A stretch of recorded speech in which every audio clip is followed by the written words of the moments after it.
We have this from Clown World, and this is nothing unique. It's just another one of these videos where we have far leftists tearing down posters for the people who are kidnapped and being held hostage. Yeah. There's a bunch of these videos. There's another video where a guy puts up a flyer for a Thai farmer, not even an Israeli citizen, a guy who is just working in Israel who was kidnapped. And this Asian woman basically in front of him tears down his flyer, his property, destroys it, and then basically tells him to screw off. I see these people and what they're doing. This is evil. This is malicious, intentional evil. These people think they're justified in causing harm, chaos, and destruction. And so this is the challenge I see when it comes to, I don't care to get into the history of the region. We just talk about literally October 7th.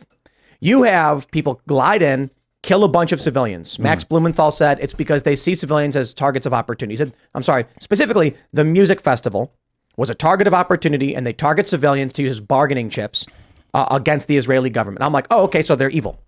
That's it. Right. Evil. And what's that you say? The U.S. has done really horrible things in the Middle East. Hey, I never said we were the good guys. I'm saying right now we've got a crisis.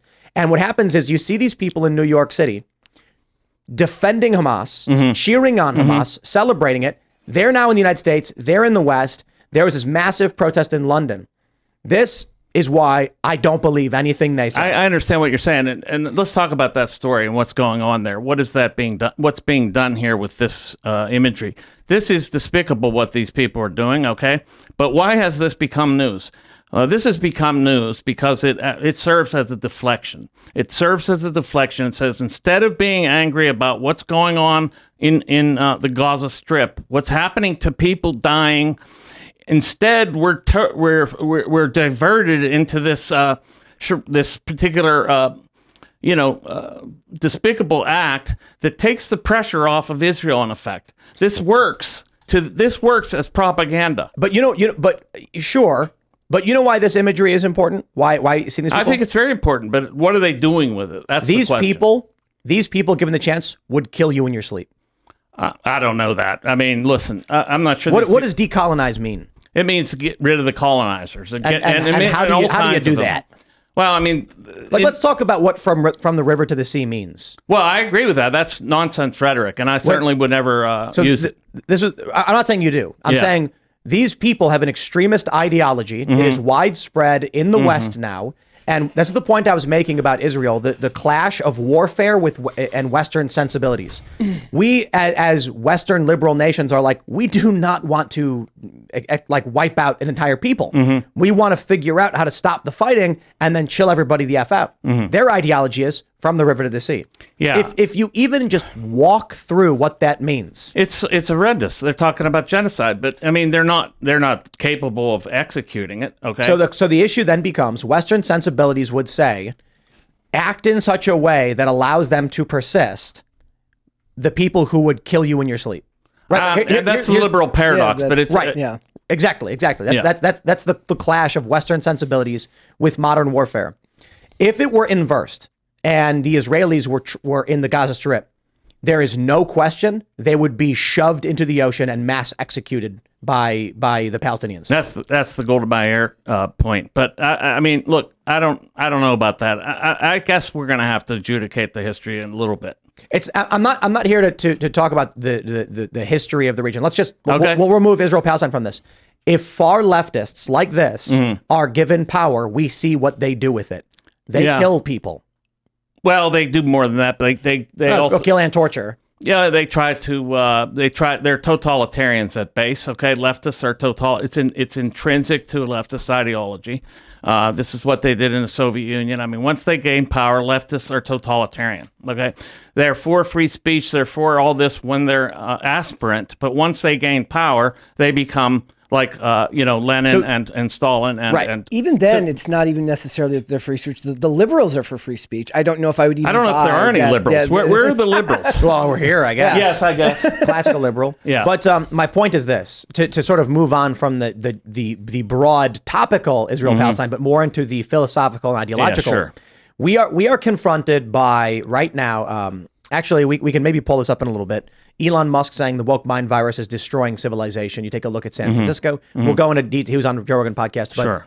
You take a look at what the woke left represents. And what do you see? 16-year-olds chanting from the river to the sea. They don't know, they don't care, but they will do it. Well, this isn't just, look, I admit, and that's why I'm involved in this, and this is why I was asked to be a candidate, because I have been involved in cultural issues, and this is a cultural war. We must fight in the battle of ideas. And But my bigger question is, how do you win against a group of people who want you dead when you, as a faction, try to preserve life? Right? They have to be deprogrammed, frankly. They have to be deprogrammed. That's not easy. Almost impossible. But it's possible. Almost impossible in this day and age. In the age of the internet, when you cannot get them away from a phone, when you cannot actually get them out of the environment that's used to, it's not just the colleges, it's not just the high schools, it's not just the elementary schools, it's everything they're getting on their phone. I don't think there's a liberal solution. Yeah. No. Because in order to pull someone from to get someone to leave a cult, you have to remove them from the cult. Well, You can't remove them I got to say, it happened to me, Tim. I mentioned at the beginning of the show, I used to be a Marxist. You know what did it for me? I was traumatized by them. And that caused my eyes to open. Once I was traumatized by the left, I then said, this is a totalitarian contingent that I want nothing further to do with at all. And I instantly became a civil libertarian. This can happen. They eat, the left eats its own, but not quite fast enough. I think that the terror attack on the 7th, it did a lot to wake a lot of Jewish liberals up, or whatever. A lot of liberals in general. Liberals in general. I've had several people who definitely who were very, very much BLM in 2020, who started to at least, I don't know if they were just getting their news from different sources, but saw the stuff that Patrice Cullors said back in 2015, who are now seeing that what you were sold in those early years in 2020, which everyone told you, said this is not what it is. It's look at what their website says. Look at what all this information says. They weren't willing to listen. Right. They were too filled with emotion at that time. And because it was scary, the consequences of saying I am not for Black Lives Matter. Right.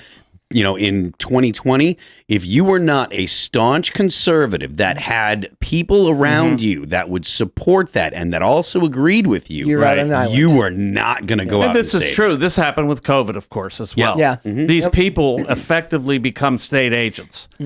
These people that are walking around telling, get the mask on, and they're actually corralling you into the state's propaganda and its narrative.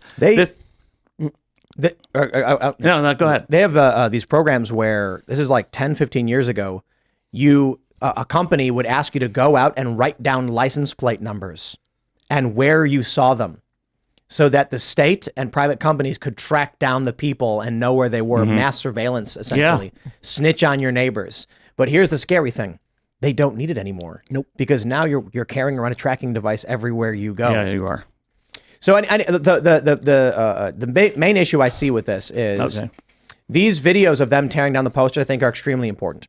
The reaction from the left cheering on Hamas, even right now, these mass protests in New York, and I say cheering on Hamas, I quite literally mean it. I am not being cute and conflating Palestine with Hamas. They're in New York bullhorning in support of Hamas, calling them the resistance fighters who fired X amount of rockets and killed X amount of settlers. They say settlers are not civilians. How do you, this is the challenge. How do you deprogram someone when you cannot isolate them from the information? The challenge we face as people who believe in, civil libertarian values, the right of free speech, is that, okay, on a platform like X or on Facebook or YouTube, we're going to let everybody speak. What happens? Silos emerge of far left extremism. We allow that to happen. Then within that sphere, they start spreading, oppressing, and crushing their opponents, gaining more and more power and silencing the rest of us. If we allow them the platform, they'll use it to destroy us. They will not allow us the platform. So we have set ourselves up in a downward slope, as it were, where it seems, and this is why, again, Elon Musk's, we'll pull that up in a second, why he bought Twitter, to reverse this process. But how do you the answer to deprogramming these people? Ban TikTok. There you go. Ban TikTok. regulate the algorithms, and mandate. Well, I mean, American you might ideology. look at the Who does fact that? that Exactly. You does you that? can't. You can't. big But- digital. Am I supposed to expect that the U.S. government is going to be? I don't want the U.S. government doing that either. So the problem is, what would need to happen is an organic, pro-American, OG ideological faction canceling people and saying this is the way we do things, and if you are a communist or a fascist, we don't sell to you. We don't welcome you in our stores. Well, it's called, I mean, this is very much of a tradition within libertarianism. It's kind of a joke, physical removal of communists from our midst. But let's get back to the technology aspect, if we can. The problem is not just that these people are cultivated in these echo chambers, that until Musk bought Twitter, and I think Musk is kind of a black swan right now, until he bought Twitter, the whole big digital social media and search was all dominated by leftism, all the way down the line. Google, for example, Try de-Googling your phone. Yeah. Thanks for watching this clip from the Timcast IRL podcast. Hang out with us live Monday through Friday at 8 p.m. and become a member over at timcast.com for uncensored, members-only shows exclusive. Thanks for hanging out, and we'll see you all next time.